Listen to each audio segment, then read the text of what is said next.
Bismillahirrahmanirrahim. Assalamualaikum warahmatullahi wabarakatuh.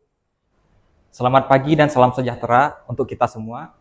Yang saya hormati Ibu Edwina Zainal selaku dosen mata kuliah metodologi penelitian dan rekan-rekan mahasiswa yang saya hormati.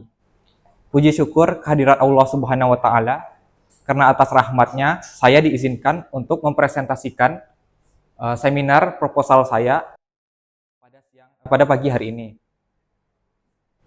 Sebelumnya perkenalkan, saya Arkaan Suni dengan NPM 23-100-152-11-083 dari jurusan Teknik Sipil. Baiklah, izinkan saya untuk mempresentasikan seminar saya dengan judul Studi Analisis Kebutuhan Lahan Parkir di Kawasan Komersial Jalan Permindo, Kota Padang. Analisis Manajemen Transportasi. Bagian pertama, latar belakang penelitian. Pertumbuhan dan hambatan. Pertumbuhan ekonomi Kota Padang memicu peningkatan drastis volume kendaraan bermotor setiap tahunnya. Jalan Permindo merupakan urat nadi koridor perdagangan di Padang Barat yang menimbulkan daya tarik perjalanan yang sangat tinggi. Hambatan samping jalan. Minimnya fasilitas parkir terdedikasi memicu fenomena on-street parking di badan jalan Permindo. Parkir di badan jalan mereduksi lebar efektif lajur jalan, menurunkan kapasitas jalan, dan menurunkan level of service atau LOS. Rumusan masalah utama. 1. Karakteristik parkir. Bagaimana karakteristik teknis parkir di jalan Permindo berdasarkan data akumulasi puncak, volume, dan durasi rata-rata kendaraan. Kedua, turnover rate. Seberapa besar intensitas tingkat pergantian kendaraan atau turnover rate yang terjadi di kawasan komersial ini pada periode pengamatan. Dan yang ketiga, indeks dan kejenuhan. Berapakah nilai indeks parkir atau IP di kawasan tersebut? Apakah kapasitas existing saat ini masih layak untuk menampung demand dari parkir? Dan yang terakhir, rekomendasi. Bagaimana rekomendasi teknis penataan lahan parkir untuk meminimalkan gangguan arus lalu lintas. Baik, kita masuk ke tujuan penelitian. Yang pertama, analisis karakteristik teknis. Mengidentifikasikan dan mengkaji akumulasi maksimum volume real serta durasi parkir kendaraan roda 2 dan roda 4. Yang kedua, evaluasi tingkat turnover. Menghitung tingkat pergantian penggunaan ruang parkir untuk mendeteksi efisiensi pemanfaatan peta parkir existing. Yang ketiga, penentuan indeks parkir, menganalisis perbandingan kapasitas nyata ruang parkir dengan akumulasi maksimum untuk menformulasikan status indeks kejenuhan. Dan yang terakhir, rekomendasi manajemen transportasi, memberikan solusi teknis dan manajerial penataan ruang parkir guna mereduksi hambatan samping pada arus lalu lintas jalan Permindo. Kemudian landasan teori perparkiran. Di sini ada dua definisi fungsional parkir. Berdasarkan Dirjen Perhubungan Darat tahun 1998, parkir merupakan keadaan kendaraan tidak bergerak dalam jangka waktu tertentu dan ditinggalkan. Menurut Warpani tahun 2002, penyediaan dan pengelolaan fasilitas parkir sangat berpengaruh langsung terhadap kapasitas jalan yang tersedia. Kemudian kita lihat klasifikasi jasa jenis parkir. On-street parking menggunakan badan jalan raya memiliki konsekuensi logis berupa penyempitan lajur dan kemacetan. Ini akan menjadi masalah yang akan kita bahas. Kemudian off-street parking dilaksanakan di luar jalur umum atau gedung khusus, pekarangan basement, mengeliminasi gangguan pada jalan. Nah, ini yang kita harapkan. Kemudian kita lanjut. Nah, ini karakteristik teknis parkir. Di sini ada 3. Pertama, volume dan akumulasi. Volume adalah total keseluruhan kendaraan yang memanfaatkan ruang parkir dalam selang waktu survei. Kemudian akumulasi, jumlah real kendaraan terparkir pada selang waktu interval, waktu spesifik penilaian beban puncak. Kemudian durasi dan turnover. Durasi adalah lamanya rentang waktu satu unit kendaraan menempati ruang parkir dari masuk hingga keluar. Kemudian turnover, angka rata-rata pergantian kendaraan pada satu satuan peta parkir dalam periode tertentu. Kemudian bagian yang ketiga indeks parkir atau IP. Nah, indeks parkir ini adalah rasio komparatif dalam bentuk persentase antara beban akumulasi parkir puncak terhadap kapasitas ruang parkir yang terdesain. Kemudian kita lanjut kepada standar ruang parkir atau SRP.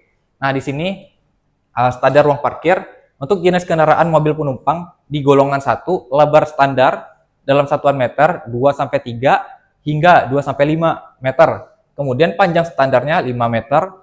Untuk kebutuhan luas yaitu kurang lebih 11,5 hingga 12,5 meter persegi. Referensinya yaitu dari Ditjen Perhubungan Darat tahun 1996. Kemudian kita lihat mobil penumpang di golongan kedua. Nah, di sini untuk lebar standarnya 2,5 meter. Kemudian untuk panjang standarnya sama tetap 5 meter.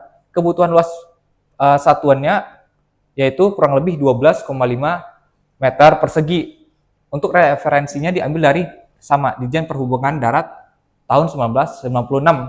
Kemudian untuk sepeda motor, lebar standarnya 0,75 meter, panjang standarnya 2 meter, kebutuhan luasnya 1,5 meter. Untuk referensinya tetap Ditjen Perhubungan Darat 1996. Kemudian yang terakhir, bus atau truk sedang dengan lebar standarnya 3,4 meter, panjang standarnya 12,5 meter, dan kebutuhan luas 42,5 meter persegi. Untuk referensinya yaitu pedoman teknis fasilitas parkir. Kemudian kita lihat slide berikutnya. Lokasi dan waktu penelitian. Nah, di sini saya mengambil di koridor Jalan Permindo Padang. Nah, lokasi penelitian koridor komersial pusat pertokoan Jalan Permindo, Kecamatan Padang Barat, Kota Padang, Sumatera Barat. Nah, di sini untuk pemilihan lokasi didasari oleh status area sebagai pusat perekonomian tersibuk dengan tarikan lalu lintas dinamis yang berdampak pada kemacetan harian akibat penyalahgunaan badan jalan. Nah, untuk rencana waktunya, saya mengambil estimasi kurang lebih 2 bulan.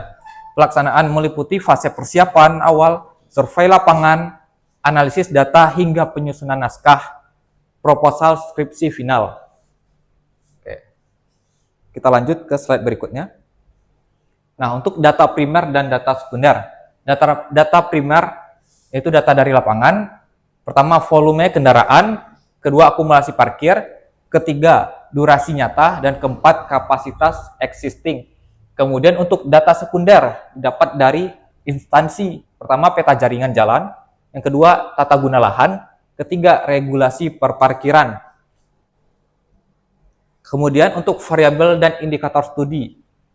Pertama, untuk volume kendaraan, indikatornya total kendaraan, metode pengumpulan data dengan pencatatan langsung, plat nomor masuk dan keluar, dan tujuan analisisnya mengetahui beban sirkulasi kendaraan harian. Yang kedua, akumulasi parkir, jumlah untuk menentukannya jumlah aktual kendaraan terparkir, metodenya dengan selisih total dinamis masuk dan keluar plus kendaraan eksis awal. Untuk tujuannya yaitu menentukan puncak beban lahan per jam pengamatan. Yang ketiga, durasi parkir, lama parkir per unit, menit per jam. Kemudian metodenya dengan waktu keluar dikurangi waktu masuk tiap kendaraan, dan yang tujuannya untuk menganalisis kecenderungan waktu menetap kendaraan. Kemudian yang ketiga, turnover parkir, indikatornya indeks pergantian, metode pengumpulan pembagian volume parkir terhadap jumlah peta kapasitas, dan tujuannya untuk menilai produktivitas sirkulasi peta parkir. Dan yang terakhir, variabel yang diambil yaitu indeks parkir atau IP dengan indikatornya rasio kejenuhan. Kemudian metode pengumpulan data perbandingan akumulasi puncak terhadap kapasitas terdesain, dan tujuannya untuk menyimpulkan status kapasitas ruang parkir. Oke, kita lanjut ke slide berikutnya. Di sini adalah formulasi analisis data. Ada dua formulasi. Yang pertama, akumulasi dan turnover. Formula akumulasi parkir periodik. Akumulasi sama dengan EI dikurang EX ditambah X. EI itu sama dengan masuk, EX keluar, dan X kendaraan eksis awal. Kemudian formula turnover parkir. Turnover sama dengan volume parkir dibagi kapasitas tersedia atau SRP. Nah, kemudian bagian indeks parkir atau IP. Nah, rasio kejenuhan penampang lahan parkir dengan rumus IP sama dengan akumulasi maksimum dibagi kapasitas parkir nyata dikali 100%. Nah, evaluasi ambang batas jika IP-nya didapat kecil dari 100%, fasilitas parkir masih dalam batas aman atau mampu melayani. Namun, jika IP-nya besar dari 100%, terjadi kelebihan beban kapasitas atau over capacity, memicu luapan parkir di badan jalan. Oke, kita lanjut ke flowchart. Nah, untuk flowchart penelitian, dari identifikasi masalah, studi literatur, menentukan lokasi dan waktu penelitian, pengumpulan data di lapangan, pengolahan data, kemudian aplikasi, evaluasi, dan selesai. Oke, kita lanjut ke kesimpulan sementara. Nah, di kesimpulan ini, yang saya dapatkan sementara, metode penelitian ini digunakan untuk memperoleh data karakteristik parkir dan mengevaluasi kebutuhan ruang parkir pada kawasan Jalan Permindo di Kota Padang secara sistematis dan teratur. Oke, kita lanjut ke slide berikutnya. Daftar pustaka. Nah, ini menjadi rujukan saya dalam seminar saya, seminar proposal, judul-judul saya. Oke, kita lanjut ke bagian terakhir, penutup. Nah, sebelumnya saya ucapkan terima kasih kepada dosen dan rekan-rekan mahasiswa karena telah mengizinkan saya untuk mempresentasikan seminar proposal saya. Oke, saya tutup dengan salam. Terima kasih. Assalamualaikum warahmatullahi wabarakatuh.